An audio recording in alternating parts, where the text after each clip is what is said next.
देखते हैं current energies of your person, you versus them. आपकी क्या एनर्जीज हैं, उनकी क्या एनर्जीज हैं, और क्या कभी इन एनर्जीज का अलाइनमेंट पॉसिबल है, आप लोगों के रिलेशनशिप में आगे क्या आ रहा है। चलिए चेक करते हैं। सबसे पहले मैं आपकी एनर्जीज चेक करती हूँ। आपकी एनर्जीज में मुझे दिख रहा है 5 ऑफ सोर्ड्स, मन थका हुआ है, टूटा हुआ है। और 4 ऑफ कप्स, आप रूठे हुए से लग रहे हो मुझे अपनी डेस्टिनी से या फिर उस पर्सन से, क्योंकि वो आपको कभी क्लियरिटी देता ही नहीं है। देन यू हैव एम्प्रेस का कार्ड, मतलब आप बड़े सेल्फ रिस्पेक्टिंग पर्सन हो। आपको डाउट में रहना पसंद नहीं है, आपको हमेशा क्लैरिटी पसंद आती है। ब्लैक एंड वाइट में आप दुनिया को देखते हो, ग्रे जोन आपको पसंद नहीं है। और जिस हिसाब से आपने अपने आप को बिल्ड किया है ना, आपको लगता है कि I deserve respect, I command respect, I should receive love. जितना आपने दिया है, आपको लगता है it's time to be a garden for once. मैंने बहुत सबकी वाटरिंग करी है, मैंने सबको बहुत ही नर्चर किया है, तो मेरा टाइम कब आएगा, मुझे कौन नर्चर करेगा, एटलीस्ट मेरा पर्सन मुझको नर्चर करे। ये दिख रही है मुझे आपकी एनर्जीज। आपके पर्सन की एनर्जीज में मैं चेक करती हूँ।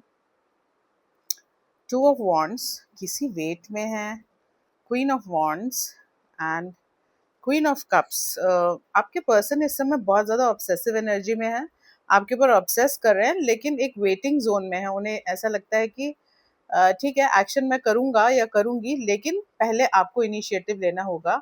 और अब आप जो हो इनिशिएटिव ले लेके थक गए हो, आपको लग रहा है कि ठीक है, नहीं चलना तो मत चले, लेकिन अब मुझको अपने आप को इतना स्टूप नहीं कराना कि मैं अपनी ही नजरों में गिर जाऊं।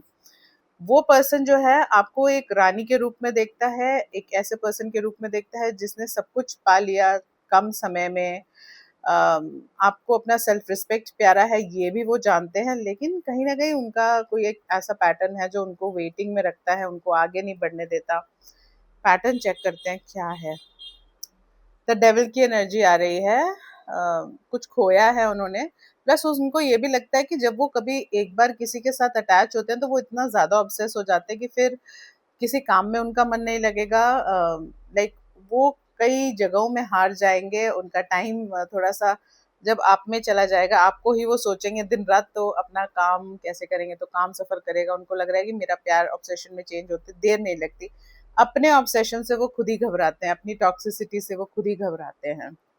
अच्छा, अब आपके रिश्ते में क्या आ रहा है, ओशो जेंटारो से देखती हूँ। The माइजर, postponement and aloneness. अभी तो आपका रिश्ता मुझे लग रहा है कि पॉज की स्टेज में है, क्योंकि आपका पर्सन माइजर है। माइजर इन टर्म्स के प्यार नहीं दिखाना चाहता, जताना चाहता, कोई एक्शन नहीं लेना चाहता, कुछ भी नहीं करना चाहता, मतलब माइजर है in terms of emotions. And postpone करते हैं हर चीज को, उन्हें लगता है कि डिवाइन टाइमिंग पे हर चीज होगी, मैंने छोड़ दिया, अब जैसा जो होना होगा हो जाए। अलोननेस की एनर्जी मुझे आपकी दिख रही है कि आप बहुत अकेलापन फील कर रहे हो, आप एक्सपेक्ट कर रहे हो कि चीज़ें जल्दी सॉर्ट आउट हो जाएं। हो सकता है आप लोगों का आपस में मनमुटाव हुआ है या वर्बल स्पैच हुआ है, वो भी समझ में आ रहा है मुझे। और आगे द रेबल का कार्ड आ रहा है, मतलब आप में से किसी एक को तो ये पैटर्न ब्रेक करना पड़ेगा। मैं ये देख लेती हूँ कि कौन ब्रेक करेगा ये पैटर्न, कौन इस चुप्पी को तोड़ेगा। आपका पर्सन तो बहुत ही ज्यादा सैड जोन में है और आपने अपने आप को बांध के रखा है। तो मुझे लग रहा है आपके फ्रेंड्स आपके फ्रेंड्स, अगर आप लोगों का कोई कॉमन फ्रेंड है तो वो पैचअप करा सकता है, या फिर आपका पर्सन बेजार होके आपको अचानक से कोई मैसेज कर सकता है। ये भी दिख रहा है कि एक तुरंत फुरत वाले मैसेज आ सकता है जिसमें कि एक स्लाइट चेक इन होगा, बहुत ज्यादा इमोशनल एनर्जी तो नहीं होगी, बट आपको लगेगा कि चलो एक हाय तो आया, हाल तो पूछा मेरा, वो वाली चीज नजर आ रही है। एंड एक बार लव ओरेकल कार्ड से देख लेती हूँ क्या कहना चाहते हैं डिवाइन आपको इस रिश्ते के बारे में, उनका क्या गाइडेंस है।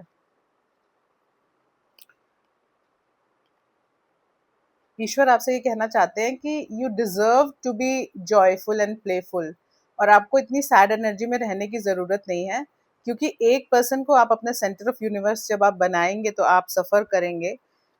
एक आपका हार्ट चक्रा हीलिंग का मुझे बहुत ज्यादा आ रहा है कि अपने हार्ट चक्रा पे आप हीलिंग दीजिए, हार्ट चक्र के लिए मंत्र सुनिए, तो आप फॉरगिव कर पाएंगे अपने पर्सन को।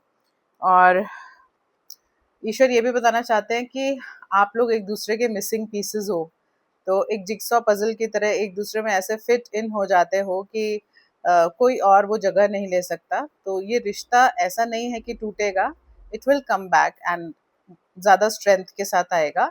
और मुझे लग रहा है कि कोई मिडिल पर्सन पैचअप करवाएगा जो आप दोनों को जानता है, या जब वो नहीं हो पाएगा तो वो ही बेजार होके आपको मैसेज करेंगे। ठीक है, तो मैसेज तो आएगा। एंड इस रीडिंग को क्लेम करने के लिए टाइप कीजिए द लवर्स।